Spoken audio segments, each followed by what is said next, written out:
right හරි මේ පොතේ ඔන්න පළවෙනි කොටස අවසන්. දැන් අපි දෙවෙනි කොටසත් එක්ක එකතු වෙන්නේ. අපි දැන් 16 වෙනි ගණිත තමයි සාකච්ඡා කරන්න තියෙන්නේ. කම්මැලි වෙන්න නම් බෑ ගොයියෝ. ඔන්න දැන් පළවෙනි එක බැලුවා. අනේ දැන් දෙවෙනි එක බලන්න බෑ. එහෙම ඉන්න බෑ. දැන් දෙවෙනි කොටසත් ආනවත ආයේ දෙවෙනි කොටසත් බලන්න. හරි? දෙවෙනි කොටසෙනුත් යන්න ඕනේ. හරි. දෙවෙනි කොටසත් බලලා ඒ වැරදි අඩුපාඩු ටික සකස් කරගන්න. මම හිතනවා දැන් දෙවෙනි කොටස රෙද්දිවා ඊටු ගණන් ටික හදලා ඉවර ඇති කියලා. හරි. ගාන කියනවා නිවාස යෝජනා ක්‍රමයකට ජලය සපයන ජල ටැංකියක පරිමාව ලීටර් 3600යි. තප්පරයට ලීටර් 18ක ඒකාකාර ශීඝ්‍රතාවයකින් ටැංකියෙන් ජලය බෙදා හරිනු ලබයි නම් ටැංකිය හිස්වීමට ගත වන කාලය. ඒ කියන්නේ පුතේ සූත්‍රය අපිට ජලය ගලා යෑමේ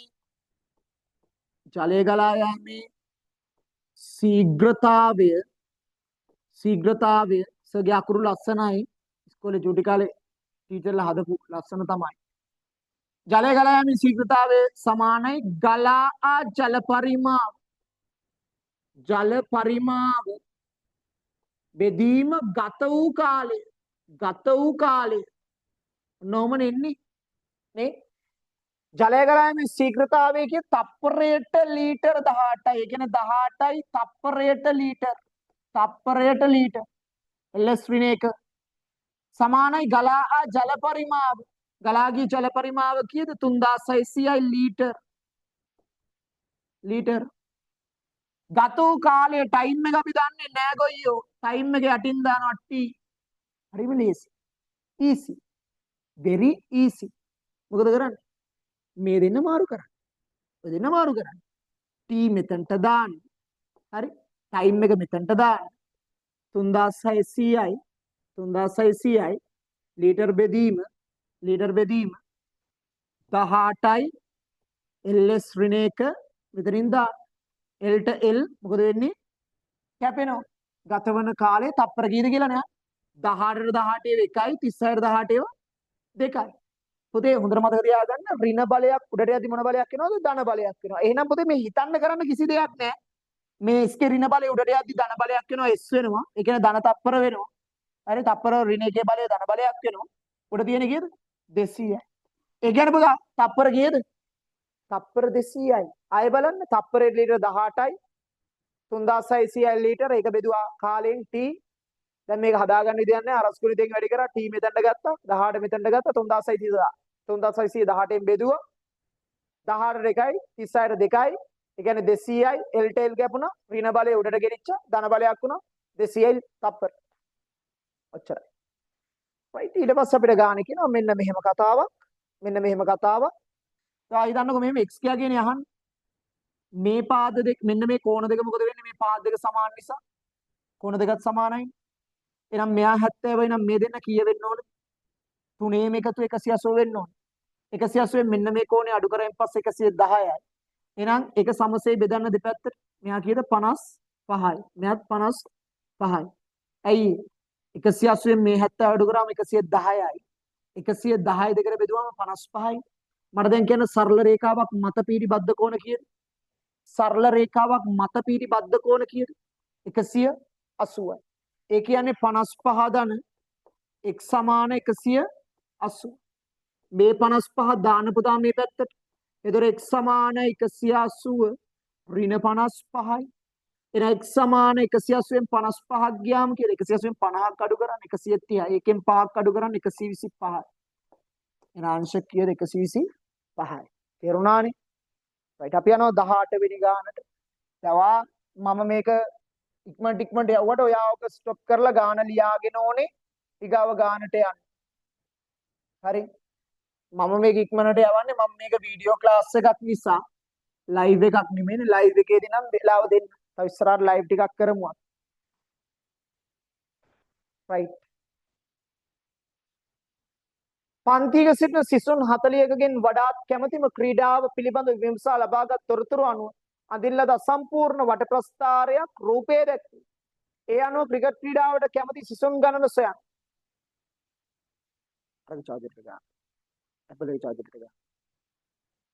හරි. පන්තික සිටින සිසුන් 40කින් වඩාත් කැමති ක්‍රීඩාව පිළිබඳව විමසා ලබාගත් තොරතුරු අඳින ලද සම්පූර්ණ වට ප්‍රස්ථාරයක් රූපේ දැක්කේ. ඒ අනුව ක්‍රිකට් ක්‍රීඩාව. ක්‍රිකට් ක්‍රීඩාවේ අංශක 90ක් තියෙනවා. අනේ පුතේ පන්තික සෙට්න මුළු සිසුන් ගාන කීයද? 40යි. 40න් කොච්චරක් අංශක 90ක්. ඒ කියන්නේ පුතේ 300න් අංශක 90ක්ම කැමති ක්‍රිකට් වලට. ඒ කියන්නේ මේ 40න් වාඩ මේක මේ හතරට බෙදුවත් ඒත් වල ගන්න පුළුවන්. හතරෙන් එකක් ක්‍රිකට් නේ. එහෙම නැත්නම් 300ට 90 දාන්නත් පුළුවන්. 300ට 90 දැම්මත් අවසානට උත්තරේ එන්නේ සුළු කිරීමෙන් හතරෙන් එක. 300ට 90 දැම්මා. එහෙම නැත්නම් මේක හතරට බෙදලා ක්‍රිකට් කියලා කියන්නේ හතරෙන් එකයි ඔන්නෝම ගන්නත් පුළුවන්. එහෙනම් හතරට එකයි 40ට 10යි. ඒ පට්ට ලේසිනේ යන්නේ. මේව මොනවද පේපර් 10 වරක් එක 10යි. මොනොච්චරයි. එනම ලේසි ගණන්. හරි. ඊට අපි එනවා ඊගාව ගානට. 19 වෙනි ගාන. 19 වෙනි ගාන. 19 වෙනි ගාන. බලන්න පුතේ 19 වෙනි ගාන.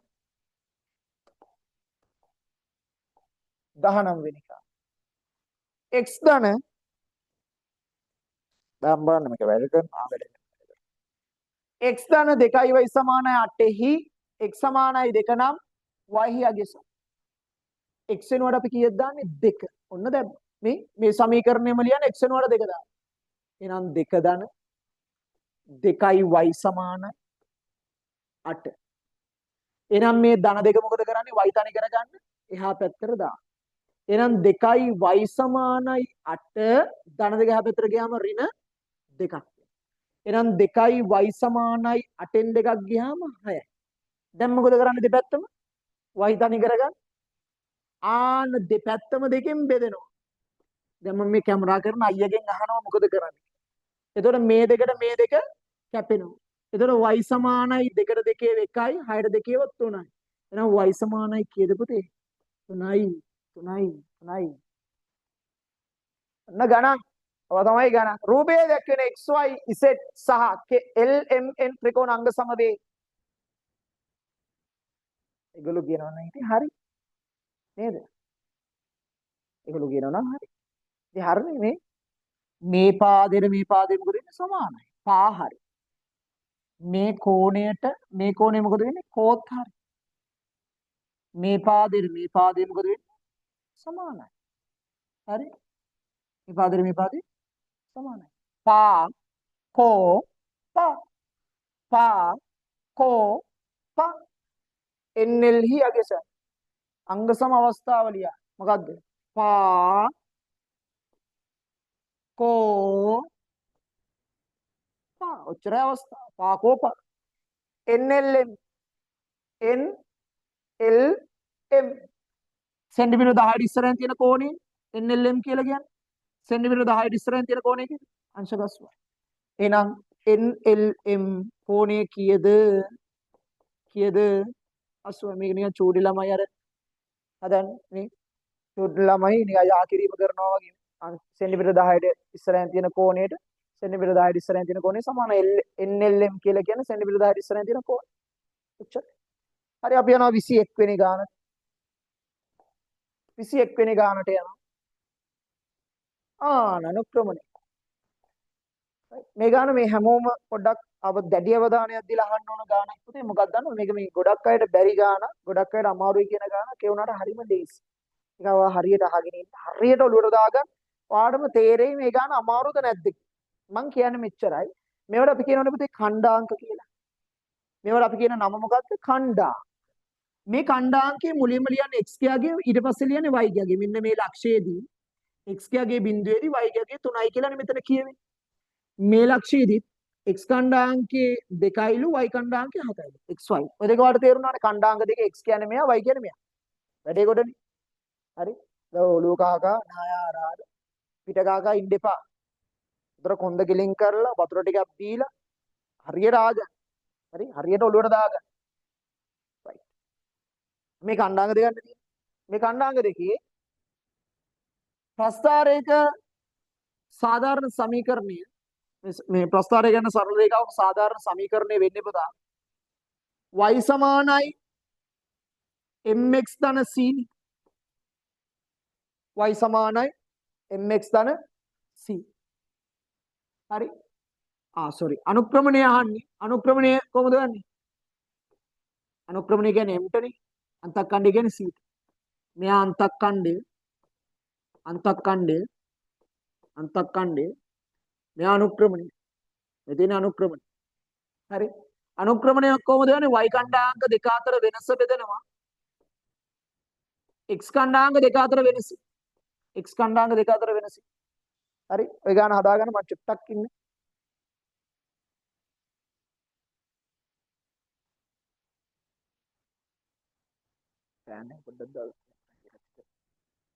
right හරි මේ y කණ්ඩායක දෙක අතර වෙනස බෙදනවා x කණ්ඩායක දෙක අතර වෙනස y දෙන්න කවුද 7යි 3යි එහෙනම් කෙලින්ම ගෙඩි පිටින් අඩු කරන්න 7න් 3ක් අඩු කරා x කණ්ඩායක දෙක කවුද x කණ්ඩායක දෙක මේ 7න් 3ක් අඩු කරනවා ඊට පස්සේ ආයිමත් මෙයා ගන්න දෙකෙන් බිඳුවක් අඩු කරනවා දෙකෙන් අඩු කරනවා බිඳුවක් 7න් 3ක් ගියාම 4යි දෙකෙන් බිඳුවක් ගියාම 2යි 4 දෙකෙන් බෙදුවාම ගොයියෝ 2යි එහෙනම් ඔන්න අනුක්‍රමණය හොයපු විදිය අනුක්‍රමණය හොයපු විදිය අනුක්‍රමණය හොයපු විදිය ඌටක් හරි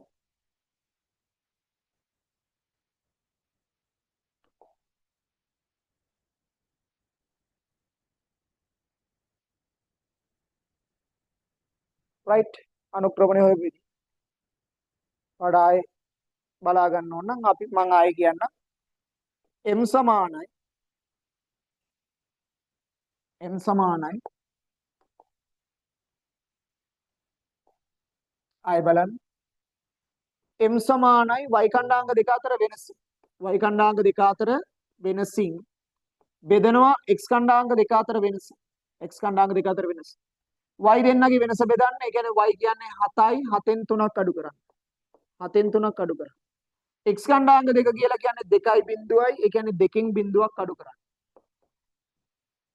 7න් 3ක් අඩු කරාම 4යි දෙකෙන් බිඳුවක් ගියාම 2යි 4 දෙකෙන් බෙදුවාම පුතේ 2යි එන අනුක්‍රමණය කීයද 2යි අර වැඩේ තේරුණානේ right අපි යනවා 22 වෙනි ගානට අපි දැන් වෙලා ගන්න ඕනේ ටට්ටක් ගාලා ඉවර කරමු මේ ගානෙන් ඉවර කරමු පොඩි වෙලාවක හරි දැන් බලන්න දී ඇති දත්ත ඇසුරෙන් ABCD සමාන්තර ආශ්‍රයේ පරිමිතිය සොයන්න පුතේ සම්මුඛ බව සමානයි මෙයාටයි නම් මෙයක් කීයද 8යි මෙයා 6යි නම් මෙයක් කීයද 6යි එහෙනම් මෙයා 6යි මෙයා 8යි 8යි 8යි 16යි 6යි 6යි 12යි 12යි 16යි කීයද ටක් එකතු කරා 8 ධන 8 ධන 6 ධන 6 8 8යි 16යි 16යි 6යි 22යි 22යි 6යි 28යි එහෙනම් සෙන්ටිමීටර 28යි 8යි 16 16යි 12 16යි 18යි 28යි දැන් මේවට සමහරක් කියමු පරිමිති කොහොම වර්ග දාන පුතේ මේ හොඳට මතක තියාගන්න පරිමිතිය කියන්නේ වටේදී වර්ගඵලයක්වත් හරි පරිමාවක්වත් මේ පරිමාව නම් ඝන වර්ගඵලය නම් වර්ග මේවට වර්ග දාන්නෙත් නැහැ ඝන දාන්නෙත් නැහැ මේවා වටේ දිග මේක කියන්නේ සමස්ත වටේ දිග හරි අපි එනවා 3 වෙනි ගානට 23 වෙනි ගානට 23 වෙනි ගාන කියනවා AB සහ BC රේඛාවට සමදුරින් ද B සහ C ලක්ෂ වලට සමදුරින් ද P ලක්ෂය PT ම ලබා ගැනීම ශිෂ්‍යයෙකු විසින් අඳින ලද අසම්පූර්ණ දල සටහනක් මේ දැක්වේ P ලක්ෂයේ පිහිටීම ලකුණු කිරීමට අවශ්‍ය නිර්මාණ රේඛාවල දල සටහන් ඇඳ P ලකුණු කරන්න AB සහ BC රේඛාවට සමදුරින් යනවා හරි ඔන්න AB ටයි BC ටයි සමදුරින් ගමන් කරන්න ඕනි B සහ C ලක්ෂ වලට සමදුරින් B සහ C ලක්ෂ වලට සමදුරින් ගමන් දැන් මේ දෙන්නට සමදුරින් ගමන් කරන ලක්ෂ වල පතියනේ මේ තියෙන්නේ AB ටයි BC ටයි B සහ C ලක්ෂ වලට සමදුරින් ගමන් කරන්නත් ඕනි සමදුරින් P ලක්ෂයක පිහිටීම ලබා ගැනීමට ශිෂ්‍යයෙකු වන්දනලා අසම්පූර්ණ සටහන එහෙනම් මොකද කරන්නේ මේ දෙන්නගේ B ගේ C ගේ තියලා ලම්බ සමච්ඡේදකය ගහන්න පුතේ එහෙනම් B ගෙන් තිබ්බා භාගයට වඩා කවකටෝ වැඩි කරා උඩින් ගැව්වා යටින් ගැව්වා C ගෙන් තිබ්බා ඒ ප්‍රමාණයෙන්ම උඩින් ඡාපයක් ගැව්වා යටින් ඡාපයක් ගැව්වා ඒ දෙන්නව ඔහොම කළේ යාක AB ටයි BC ටයි සමදුරින් ගමන් කරන්න ඕනේ මේ දෙන්නටත් සමදුරින් ගමන් කරන්න ඕනේ එහෙනම් මෙන්න මෙතන තමයි P ලක්ෂය දෙන්නේ ඔන්න ඔච්චරයි අපි එනවා ගොයියා 24 වෙනි ගානට ඉවරයි මේ ගණන් දෙකෙන් ඉවරයි පාන්තිය පාඩම අවසන්. හරි. මෙම රූපයේ AC AD සමානයි සෙන්ටිමීටර 8යි. මෙයා සමානයි මෙයාට සෙන්ටිමීටර 8යි. හරි. AC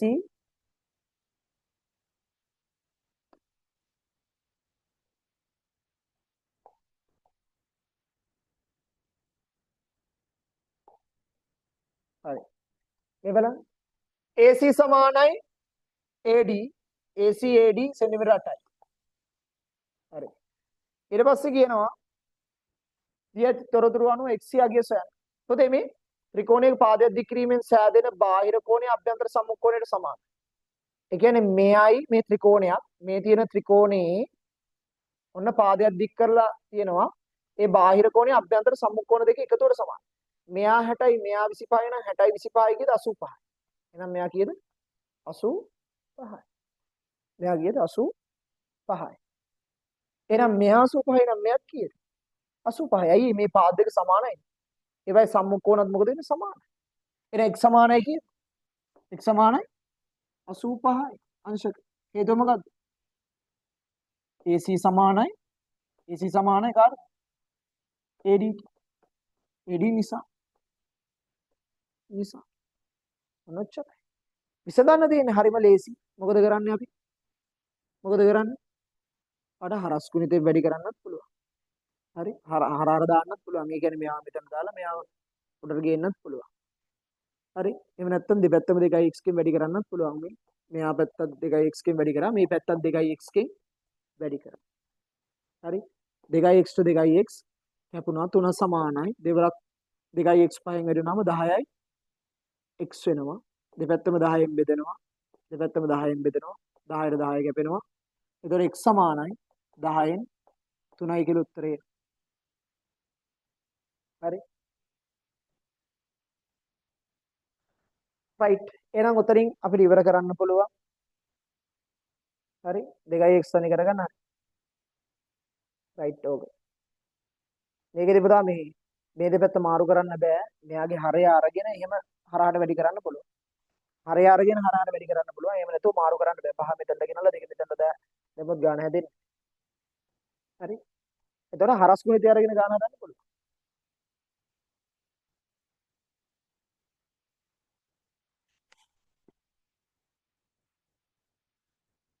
right? හරි. එහෙනම් උතනින් අපි ඉවර කරනවා පන්තියේ අදට අවසන්. SQC පහක් අපි සාකච්ඡා කරා. ඉවරයි දැන් මෙතනින්. මේ වගේ තවත් ගණන් ටිකක් දිගටම දෙනවා. ඔයාලට පුළුවන් ක්ලාස් එකට සම්බන්ධ වෙන්න. අපේ ෆිසිකල් පන්ති පැවැත්වෙනවා පුතේ. ෆිසිකල් පන්ති පැවැත්වෙනවා. මෙන්න මේ ආයතනවල සයන්කෝ බොරැල්ල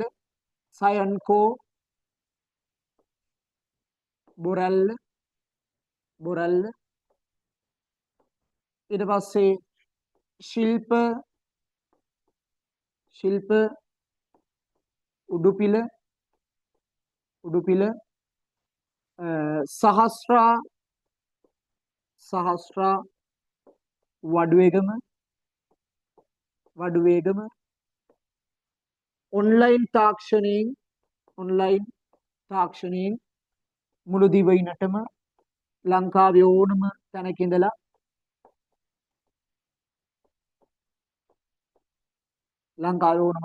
ඔයාට මේ වැඩ ටික කරගන්න පුළුවන්. කතා කරන්න මගේ නම්බර එකට. මේ මගේ නම්බර එක කාගේවත් නම්බර නෙමෙයි. ක්ලාස් එකේ ගෲප් වලට ඇඩ් කරායින් පස්සේ ගෲප් වල හැන්ඩල් කරන කට්ටිය ඉන්නවා. මට කතා කරලා ඔයාගේ ප්‍රශ්න ටික කියන්න. සර් මම මෙන්න මේ තත්ත්වෙක ඉන්නේ.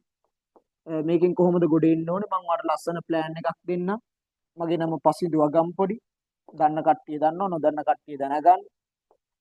අගම්පොඩි මම ඔයාලට ලස්සන ප්ලෑන් එකක් දෙන්නම්. ඒ ප්ලෑන් එකට අපි වැඩේ කරගෙන යන්න. ඒකට ඕනම මට්ටමක දරුවෙක් මම වඩා කැමතියි. හරි?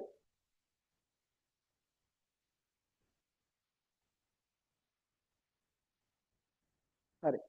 මම වඩා කැමතියි ඒවා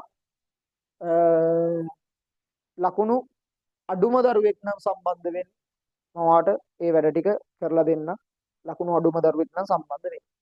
රයිට් හරි. එහෙනම් අපි අදට සමු ගන්නවා. එහෙනම් ආයිබෝවන් පුතේ. අපි තවත් දවසක අලුත් වැඩ කොටසකින් හම්බ වෙමු. එහෙනම් හැමෝටම තෙරුවන් සරණයි. සරණයි පරිස්සමින්.